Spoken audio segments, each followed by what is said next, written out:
We bought a haunted house. What we found will haunt you forever.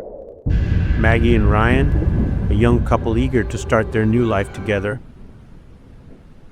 were thrilled to move into their affordable dream home, a cozy 3-bedroom property nestled in a quiet suburban neighborhood.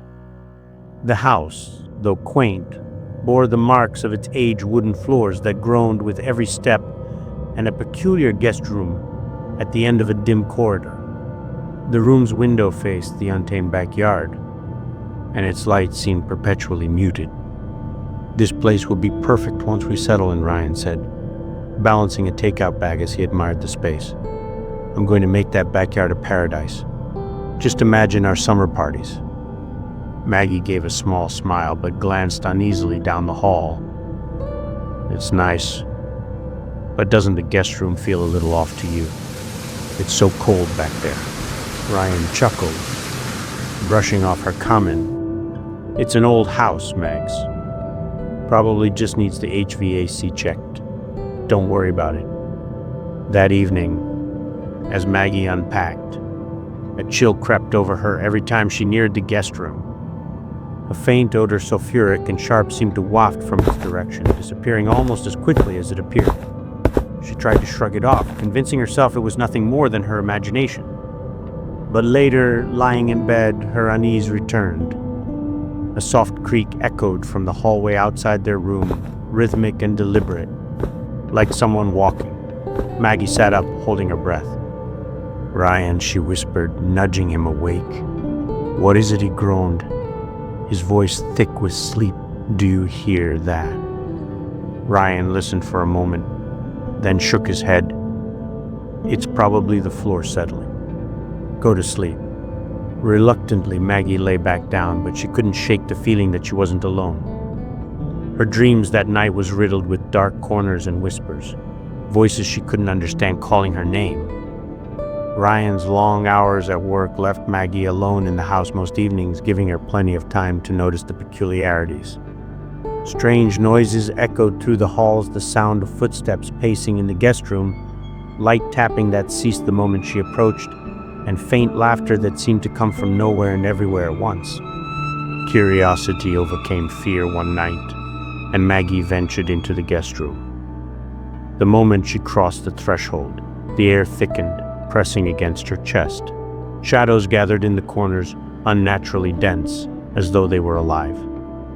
Her eyes were drawn to the floor, where deep scratches marred the wood, claw-like and jagged.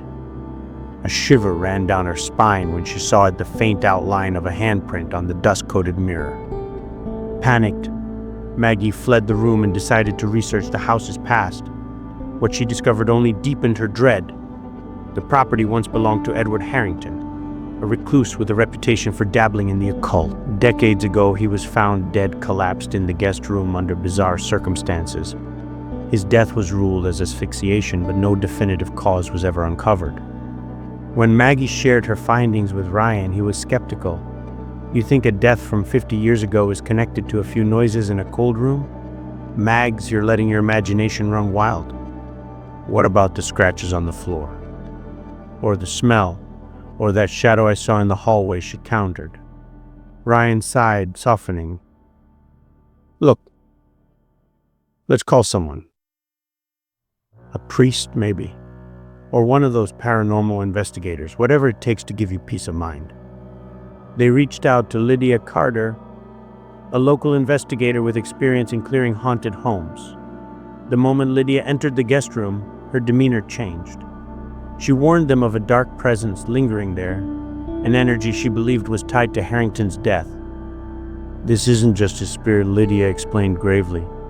"Something far older and far darker has attached itself to this room. Whatever you do not sleep in here, ever." Despite Lydia's warning, the house refused to let the couple go easily. On the night they planned to pack and leave for a hotel, a violent storm trapped them inside. Rain hammered against the windows, and the howling wind drowned out all other sounds. As Maggie hastily packed their belongings, a loud bang reverberated through the house. She turned toward the hallway and saw the guest room door wide open, though she distinctly remembered closing it. "Ryan," she called, fear twisting her voice. Ryan appeared, gripping a flashlight. "Stay here," he said firmly before stepping inside. "Ryan, wait." The door slammed shut behind him. Inside the room, the air was suffocating. The beam of Ryan's flashlight flickered, then went out entirely. He felt something brush against his arm, cold like ice. "Who's there?" he demanded, his voice cracking. The shadows along the walls began to shift, coalescing into a towering figure with hollow, glowing eyes. It spoke in a guttural tone, its voice cutting through his mind like a blade. "Stay with me."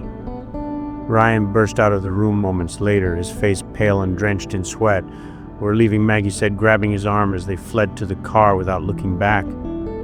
Weeks later, as they tried to rebuild their lives in a new apartment, Maggie received an unexpected call from their realtor. "The new owners seem happy," the realtor said cheerfully. "Though they've noticed something strange, the guest room keeps bleeding through layers of paint. No matter what they try, the word stay always reappears." Maggie hung up, her hands trembling. She turned toward the hallway mirror in their apartment and froze. Scrawled across the surface in condensation were the words "Stay with me." Behind her, a shadow loomed, its form twisting and reaching for her as the screen faded to black. Would you dare stay in a house like this? Tell us in the comments, and don't forget to watch our next video to uncover the chilling true story behind this haunting tale.